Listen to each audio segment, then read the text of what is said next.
گناہ انسان کا سکون ختم کر دیتے ہیں، عبادت کی لذت چھین لیتے ہیں، چہرے کا نور ختم کر دیتے ہیں۔ گناہ کو معمولی نہ سمجھا کریں، یہی گناہ آخرت تباہ کر سکتے ہیں۔ دعا نہ چھوڑیں ورنہ آپ قبولیت سے محروم ہو جائیں گے۔ قرآن پاک میں اللہ تعالیٰ ارشاد فرماتے ہیں، تم مجھے پکارو میں تمہاری دعا قبول کروں گا۔ جب اللہ تعالیٰ کسی سے خوش ہوتے ہیں تو اس کے لیے نیکی آسان اور گناہ کرنا مشکل کر دیتے ہیں۔ ہدایت اور ثابت قدمی اپنے لیے متواتر طلب کرتے رہو۔ تم نہیں جانتے کہ کب تم کوئی خطا کر بیٹھو اور کب صراط مستقیم سے ہٹ جاؤ، اس لیے جب سیدھی راہ طلب کرو تو ساتھ اس پر جمود بھی ضرور مانگا کرو۔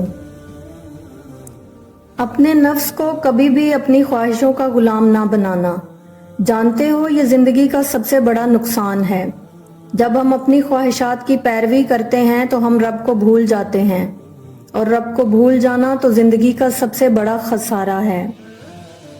دنیا میں دو طرح کے لوگ ہیں، ایک جو صبح رزق کے لیے اٹھتے ہیں اور دوسرے جو رازق کے لیے اٹھتے ہیں۔ اپنی حالت پر غور کریں کہ آپ کن میں سے ہیں۔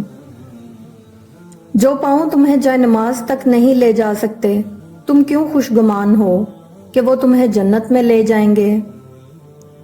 اپنے ہاتھ سے جتنی خیر لوگوں میں بانٹ سکتے ہو بانٹ دو، کیونکہ تم نہیں جانتے کہ کب موت تمہارے تک آ پہنچے اور تمہاری ساری توفیقات چھین لی جائیں۔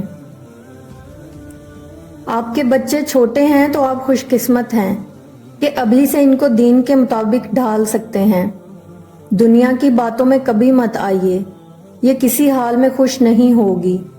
آپ آخرت پر نظر رکھیں اور وہ دین پہ چلیں، چاہے دنیا والوں کو کتنا ہی برا لگے۔